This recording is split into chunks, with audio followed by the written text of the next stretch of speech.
I'm Christine Gritmon. This is Social. This week my guest is Maria Colaco. Hello. And Social is a show on Facebook Live where we're going to talk about new developments in social media. There's new stuff happening every week. Like last week, Twitter announced that they're doing this 24-hour live news channel that's coming up. A few weeks ago, there were, Snapchat started their whole world lenses thing. Here's the problem. There wasn't a whole lot of new developments in that regard this week. So we're just gonna, talk about what's going on. Maria does all sorts of cool stuff. Maria, why don't you give us a rundown on who you are and why you're here, basically? Oh my gosh, first of all, I chase down dragons all day. Yes. She has two baby dragons. Two baby dragons who are probably going to kill me. But one's a tween, so you said hug the mother of a tween. Hug the mother of a tween. Hug the mother of a tween. Hugs! My hug daily the mother of PSA, a tween people. Please. Hug the mothers of tweens. So I'm a content creator. I work in social. I'm a creative consultant. I work in digital media, and I work on camera. So I create content, not only written content, but also produce video content, talking about trends, and I dance when I can. I used to be a dancer, not anymore, but and I love the story about how you got started in doing promotional work. So tell that story. I did. So years ago, I had a modern dance company in the city, and we were part of the New York International Fringe Festival, which was awesome. And you have to do your own guerrilla style marketing. So we were in Times Square, handing out flyers, and had a huge. One of our actors had a wedding dress on, and we were basically acting out one of the scenes from our show for the Fringe, and passing out flyers to people and attracting attention. Attracting attention in Times Square, and before the cops kicked us out. But one of the ad agencies saw us and asked us to come in and help them create some of their stuff, and it kind of went from there. And then it was all word of mouth. Also, as a dancer, I'm no good as a cocktail waitress. So to supplement my dance life, I started building websites and learning code. So I started building websites, and I learned code on my own, and then social was just all part of it. So, and this is what I love so much about this current moment in the social media marketing industry. You can just be good at it. You can just and be get good an at opportunity to do it, and that's going to change in a few years. In a few years, you're going to need a degree to do social marketing. There are kids graduating with degrees in social marketing, and I just was good at it, and then supplemented that with trainings and education. And it's just creative. Just find new ways to connect with people, and I think that the more creative you are, the more out of box you are, the more results you're going to get. And being a heavy user yourself definitely helps. Yes, so like building your own clout. It's a good thing if you are a heavy social media user. True.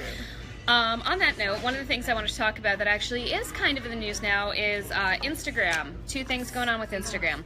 One of them is I'll start with the less salacious one first. So Instagram Stories. I'm admittedly not a huge user of Instagram Stories. You are, Maria, which is great. Yes.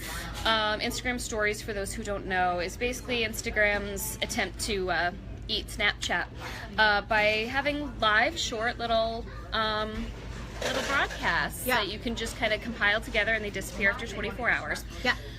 So first of all, it went down earlier this week. I know, but Instagram's always going down. I know, but were you trying to use it at that? Did you try to use it at all that day? I'm always trying to use it, and it's always going down. Between that, was it the same day that Facebook Live went down? I'm not sure. I wasn't trying to Facebook Live that day. Some kind of madness going down. Yeah. Oh my goodness. Yes, it's a little insane because you have a small window of time to get some stuff out. But now Instagram Stories has a feature where you can share a story later after it happened. So you can actually take a photo of something and then share it as a story as if it just happened. I did not know that. Yes, if you do it on Snapchat, Snapchat tells you that you edited the photo.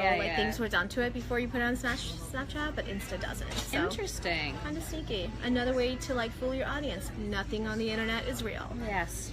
But with Instagram Stories, is there a particular time of day that you find is best to do it or anything? I'm not sure when. I know the outage was during the daytime, and I would imagine that.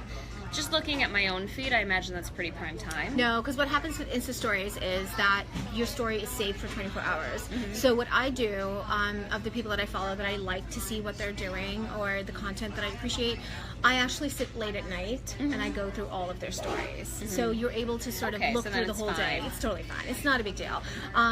It's just like when Instagram is down and you have to get a sponsored piece up in a certain time window, that's when the problem is. But yeah, with Insta Stories, I just catch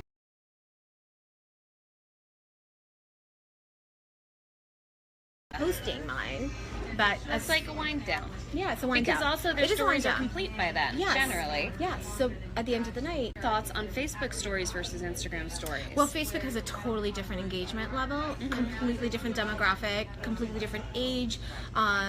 Can you get reach. into that a little bit? Like, what are those demographic differences? I think that there are a lot of older people using Facebook, which then you get into a whole new for marketers. You get into a whole new age demographic. Like they're saying, it used to be that the marketing gold mine was 18 to 35. Your MTV audience was your marketing gold mine. But now we're looking at empty nesters who are spending a lot of money because they do have money. And so the second your kid hits 8th grade or 9th grade, there are a lot of people who are back in the game. They're going out to restaurants. They're going out to clubs. They're traveling a lot more. They're shopping a lot They're more. not crazy like us who have small children at home and No. are still going out everywhere. Basically, I'm convinced that your 30s and 40s are a fog. I was told this by somebody, and they said 30s and 40s are a fog for you if you're raising I children. realized a little while ago, it's Yeah. like, why is everyone around me 50? And I realized And because it's their cooler. turn. Yeah, It's their it's a turn. Yes, I know. I know, like all I'm the doing 50-year-olds this are much out of cooler. turn. Yes, We're out of We're turn. in a fog, man. Yeah. We're coming back. We're It's coming back. selfish You watch. mommies. Yes, we'll be fine in proudly. 50. But yeah, so Facebook stories would be so. But here's the question. Yeah. Have you been using Facebook stories first of all? I haven't touched it. No, I mean I have once in a while, but I get so much engagement on Instagram for Yeah. Insta stories, and in all honesty, I'm not one of those people who's like on my phone 24 hours a day. Yeah. I am, but I can't juggle as many things. So if there's something of value happening on Facebook stories, then I'll definitely share it. I've done a couple Facebook lives, but it's mainly like Hillary Clinton pantsuit flash mob. Yeah, you which know, was things like awesome. that. Yes, but no, I haven't gone too much into Facebook stories, but it is a completely different demo. I'm gonna start doing Facebook stories. But to that point, I wonder if that demographic, that older demographic, is as into the stories concept. Because to your point, these are people who are on Facebook. They're not on Snapchat. The empty They're not. nesters are not on Snapchat. No, but so they're I on don't know Facebook. if they're really going to be receptive to.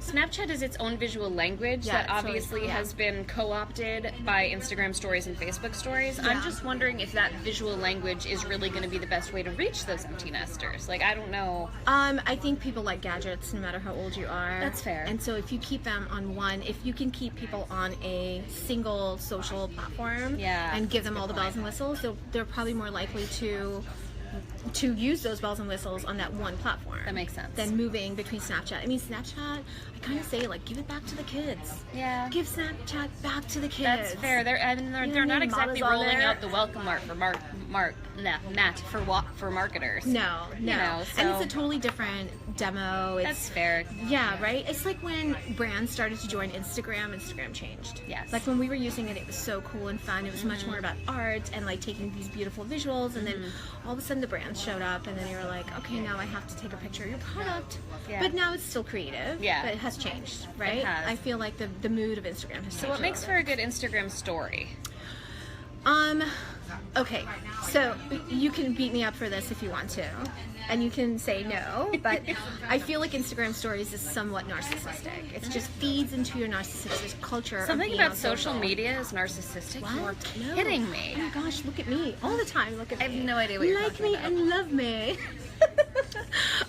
So you're basically creating a reality show, I think, for your brand, your blog, yourself, your product that you're creating, and you're giving your followers a little peek into what's going on behind the scenes. So, you know, the way to do Instagram stories correctly is you share moments of your daily life that you would not share on your Instagram feed or your Facebook feed or your blog. It doesn't have to be as photo perfect. No. And so it's just like a behind the scenes action of what's going on, like a little secret, like only Insta story that. followers. Oh, people like us. People really like us. Look at that. The blue likes. So I feel like that's more of, you know, people want a little bit more once they start to get to know the brand better, the person better, the product better, the personality.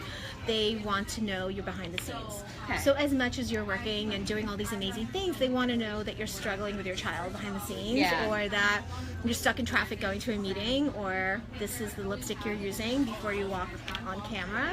And it just gives people an extra peek, like a reality show. I might have to move to Instagram stories because I'll admit You're it, gonna I love it. tried. I'm on Snapchat, And that sounds like my Snapchat stories when I use it. Yeah. But at the same time, my audience on Snapchat is not the same, and I have an audience on Instagram. Hi from Germany. Yeah, that's my cousin's husband. International. Hi, Thomas. My child's name is Thomas. It's a good name. It's Yeah. a good name. So, moving on from that, related to that, Instagram stories now, of course, because we can't have anything nice without monetizing it. No, Though you have to we're make it. internet marketers, so really, we're kind of cool with that. So Instagram Stories now has advertising, and it's had advertising for a little while, but it was more like big companies, kind of like Snapchat advertising. Yeah. Big companies can do it. If I'm watching like Kim Kardashian's Snapchat, which I sometimes do because Nori looks cute in filters, sometimes I'll see an ad after that. Yeah. But that's different. That's a huge company, and Yeah. it only goes on certain stories. But now Instagram story ads are open to everyone. I can do an ad on Instagram Yes, story yeah. as my tiny little company. Yeah. So, I mean, how do you feel about that? You haven't done an ad on Instagram I haven't stories, done an have ad you? yet, no. But you've seen them. I've seen them, and I'm going to do them. Yeah, this is the nature of the game. It's the nature of the game. Like, you have to, keep up or be booted out. Do they even try to blend in? Yes, you can. I think that people will start to be a little bit more creative about it. For me personally, I have a blog called The New York Mom, and it is a narrative. It is personal. This is basically what you're getting. And then there are ads, and I tell my followers, like, don't be mad at me for an ad because, I do Mama's have to pay my gotta eat. bills. Yeah, Mama's You got gonna dragons to feed these feed. dragons. I Yeah. know. I gotta protect myself. So you have to be really honest with your followers and your audience and just say, just hang tight, this is an ad, we're going to come back to the realness, but keep it real during the ad. I feel like you have to be organic about it. I think it's a great idea. Instagram also has the feature now where you can say swipe up to learn Yes, more, and which you is very swipe cool. up and it takes you to your website, which is amazing. That is handy, Yes. right? In stories? It's amazing. It's in stories. All right, So you guys, can I'm just say- converting to to Instagram stories Yeah. because So you can, if you want people I to just come need to your to. site to read something, you can just do a little ditty on your Instagram stories and say, oh, you love this? Well, learn more, swipe up. And it goes right to your URL, which is going to help your hits a lot more. we're going to do a ditty on my Instagram story right after this. Thomas, you're so right You that are we are so too right. old Give for it to Snapchat. the kids. That's what I just I knew said. this. Like, I've talked to 25-year-olds who feel too old for Snapchat. Yes. And furthermore, Leave it to the kids. I'm friends with a couple teenagers on Snapchat because I did Center for Safety and Change SADA program, which is amazing, student activist ending dating abuse program, and also my niece and my nephew, so I have teenagers on my Snapchat. They're not doing stories. No. They will watch my story because they love me, but generally speaking, they're just sending snaps to each other. Yeah. We need to get out of that conversation Go and ahead. and give it to the children. I felt like I had to be on Snapchat because as a social job. media You marketer, have to know what's going on, I need yes. to know what's going Yeah. on. I can't not be on it. But also the way that But- we use Snapchat, the language of the finger swiping, Yeah. it's a whole And I coding learned language. the visual language Yes. of Snapchat, and that's so important because otherwise I'd be like, what's this Instagram stories? Get off my lawn. And now I think I understand how to use it. And we're going to do an Instagram story Oh, after this yes. so that people can swipe up and see my post of this. Perfect. Sounds My great. post of this Sounds broadcast. great. So Yeah. we're doing this. I'm keeping you here a little longer. Okay. Sorry. We're at Panera in Bedford. In Bedford, yeah. Because I'm fancy. Yeah. In the And burbs. because we just had In the a burbs. great meetup with Westchester bloggers and influencers. Yes. Speaking of influencers, Yeah. another Instagram thing, but one thing that's been in the news lately, of course, is everyone knows about social media influencers. These are people who are a brand and who get paid by brands to endorse their product or to show their product on social media. And of course, since this is, influencer marketing isn't exactly new, but of course social media still is fairly new, so it's sort of the disclosure element is interesting, and also how much responsibility influencers bear, as is shown by things like the recent Fire Festival, which was a music festival, and they basically blew their budget on a bunch of Instagram models. They had the models kind of come and frolic on the beach and say, "Ooh, this is a great beach," and come to Fire Festival on this beach. And then Fire Festival was a dumpster fire. Yeah, It was yeah. terrible. They didn't have any infrastructure in place. The headliner canceled. Yeah. The U.S. Embassy got involved. It was a nightmare. Yeah. And people are kind of turning to these models now, and they're saying, you endorsed this product. What is your deal? And also some of them, I think possibly some of them didn't disclose that they were... That's a huge issue. I mean, issue. They might have... And a lot of them are also kind of distancing themselves from, which I think is damaging to their brand. They're saying, okay, yeah, I frolicked on the beach because I got paid to, but I knew nothing about this. Yeah. I have nothing to do with Fire Festival. It's like, but, so you're basically saying that you lent your name to something that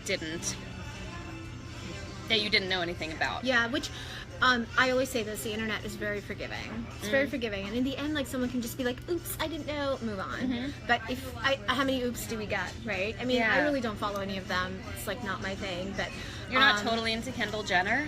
No. What? No, I know, I'm like the only one. Kendall Jenner was in 2 firestorms with endorsing things, because of course there was the Pepsi commercial, but that was a lot more cut and dry, because that's like, no one thought that Kendall was doing a Pepsi commercial because she was into Pepsi. Everyone knew she was doing a Pepsi commercial as a paid actress. That's $1. Yeah. Yeah. But influencer marketing on social media is very different. It's a lot more personal. People feel like you are endorsing this brand on a very different level. There's also micro-influencers, which a lot of brands are going after now. So instead of paying Kendall Jenner the gazillions of money that you have paid and you're only targeting one sort of audience, you really are. Now brands are looking at people with smaller followers who don't have like 20,000 people liking their pictures, who don't have a million likes. So they're looking at 10,000, the accounts with like 5,000 followers, 10,000 followers, up to 100,000 followers, which is a lot, but at least like the 5,000 and 10,000 followers are still getting some love. And then they're hiring out like 20 of these accounts in a diverse range in order to get the message out. And then you are able to sort of bleed out and like vein out your marketing. So you're able to get the mothers, the single people, this age demographic here, the empty nesters, the fashionistas, the foodies. So your product is able to do that. So micro-influencing is, I feel, a little bit more target, like you can really hit your target by hitting multiple targets at the same time for the same amount of budget for your marketing. And it's probably a little more organic, I think. It is a lot more organic. Organic is like a big theme for me. Yeah. Like, I don't like... Yeah, because you're able, for me, for example, I feel like my followers are consumers. I have consumers who are following. So when I do put a product on, when there is an ad on my Instagram feed for a product, there are consumers that are coming to that feed and able to connect with what I'm doing, and because they know me and they see how I function and my lifestyle and what I like, what I don't like, and what I approve of, what I don't approve of, if I was to promote something, it's a lot more organic. Now, and it's real. What do you do in the circumstance where someone wants you to promote something but you're not into it? I mean, or like sometimes I'm trying to give you an example. So don't say yes until you actually get to experience it. Yeah, don't say yes until you experience it. And some brands will say, well, can't you just talk about it without trying the product? I mean, that's really up to each person. I feel it's going to bite you at some point. I mean, on one hand, if you're talking about healthy eating and then you're eating like really unhealthy Five Guy burgers, I mean, but if you do that, you can say like once in a while we have to give it down, like make it organic, make it part of your life. No one is only eating fruit, nuts, and berries all day, for example. Do you know what I mean? Yeah. So like just try to be a little bit more organic with what you're doing. There have been brands, like companies that have come to me that I don't like their philosophy, and I just say no, move on. I don't know, but each his own. Some people will take everything and they're able to craft it in a creative way, which good for you, and other people say no, and I say no a lot. So that's good to know. So in a situation like this with the Fire Festival crap and all of that, like, as far as I know, only one of the models basically has said, sorry, my bad, I shouldn't have done this without knowing more about it. Yeah. How do you feel about that? If something goes down after the fact? Yeah, I mean, they're models. This is their job. Yeah. So and you can't really, I think that's a different layer. Are people putting too much responsibility on them? Yes. Yeah. Or I think people are expecting too much from them. Like, this is not someone who's going to mold your life. Like, you're going to buy a product. Their job is to be pretty, not evaluate. Yeah. Like, I talk about strollers a lot in one of my lives. I'm a baby gear expert. TTPM? TTPM. TTPM. Tell me again what that stands for.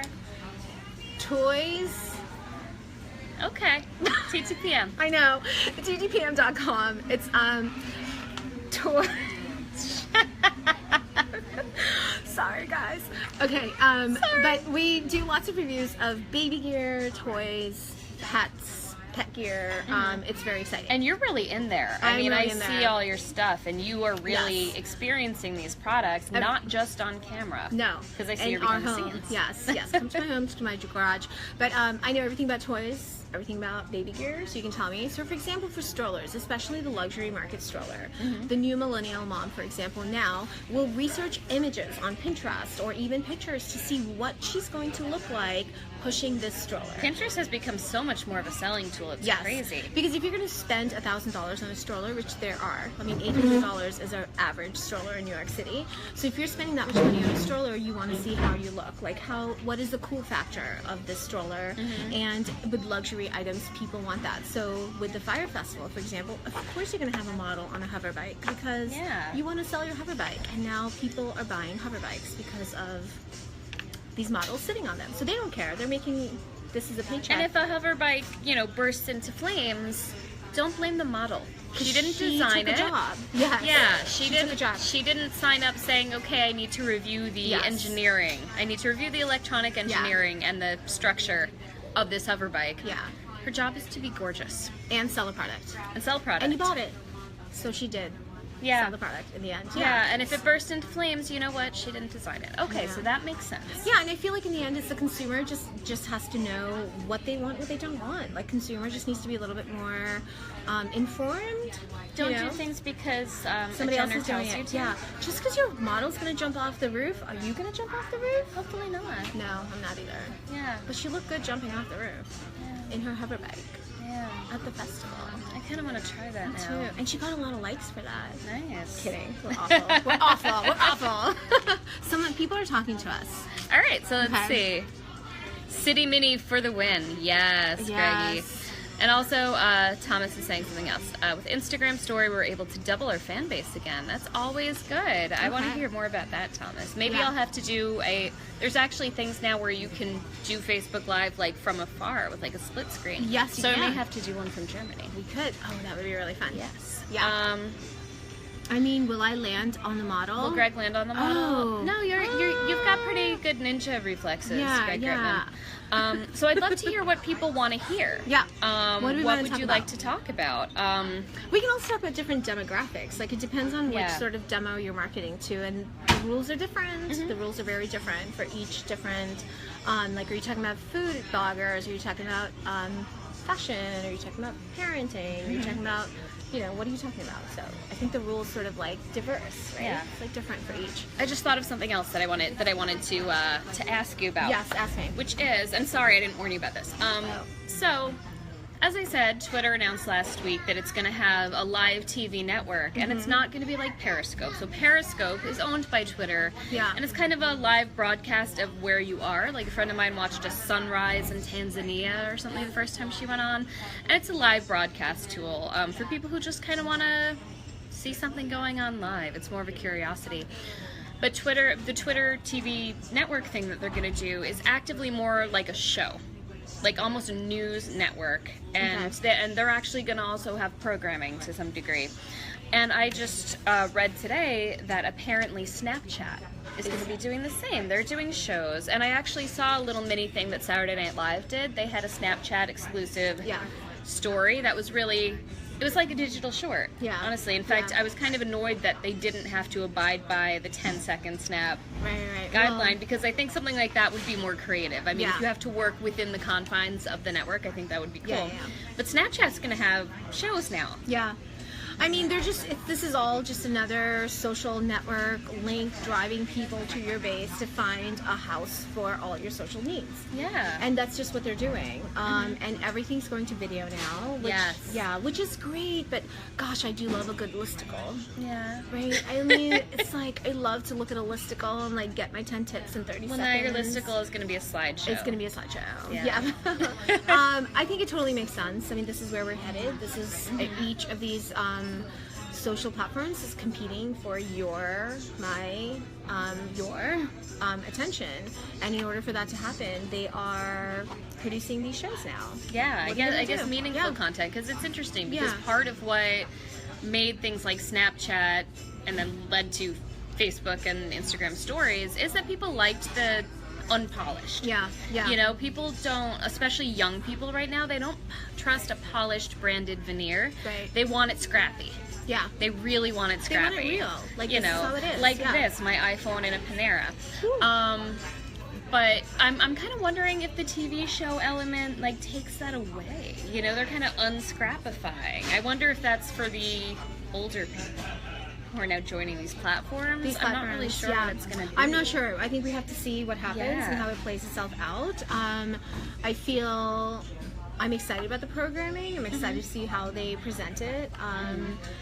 I think, without getting political, since the election, people are much more interested in what's going on in the news and what's happening. I think, like, the news content is shifting a bit, and people are being a lot more vocal, or they want more, they want to hear conversations, and some of these shows might be really beneficial, because if you can get people that different generations can just connect with, Yeah. you know, it's like speaking to your friends, like it's talking to your friends about what's going on. So I think we just have to see how it plays out. Like, I don't really have an opinion. And Twitter is going to be different from something like Snapchat programming, because Twitter specifically is going to be more news based.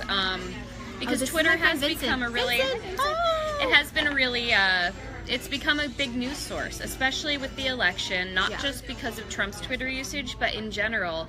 And Twitter's been a place where stories break for years. Yeah, oh my gosh. Journalists are actually now. being trained. Journalists are being trained now to scour Twitter, because that's where stories come from now. No, yeah, and also, like, as a blogger, brands were scouring Twitter to find influencers and find bloggers, and, you know, if you mention something, all of a sudden you get an email from someone saying, "Hey, I've heard you talk about X, Y, and Z. Like, can we be part of it?" It's where you join the conversation, so I Right. guess it makes sense. So let me see. Someone else is asking me questions. Will, Hulu Live started recently. $40 for regular channels. I think more shows are moving to your smartphones.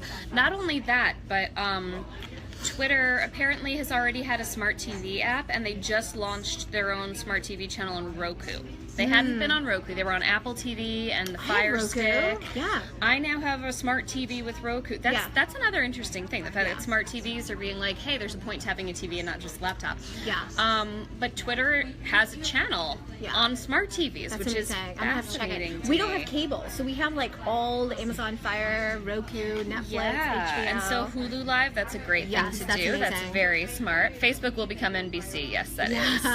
They should know That's what not happened surprising. to MTV. They'll lose their way. No videos on MTV anymore. Yeah, that is kind of sad, actually. Howdy, Vincent Daly. Yeah, no videos on MTV, but MTV, I'm actually surprised, has not made has not made a bigger foray into digital programming. I think they have. I think maybe we're just not paying attention. You know what? Maybe we because are we're not the demographic. Moms. But I do what I do like about MTV, which I do like about MTV is they have some of their programming is smart. It's witty. It's intelligent. I think people are paying attention to what's going on. There's some amazing documentaries that they've been doing. But then there's, like, crappy stuff. I wish they would stop with the spring break stuff. But again, wrong demographic.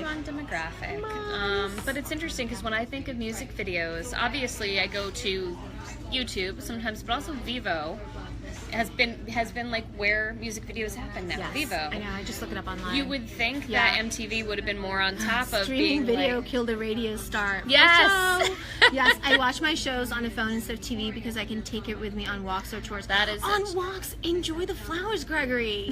Cherry blossoms. Chores is very smart though, because he watches a lot of Netflix while he's doing the dishes. Thank you for doing the dishes, gosh, Greg. that's I'm a lucky nice. lady.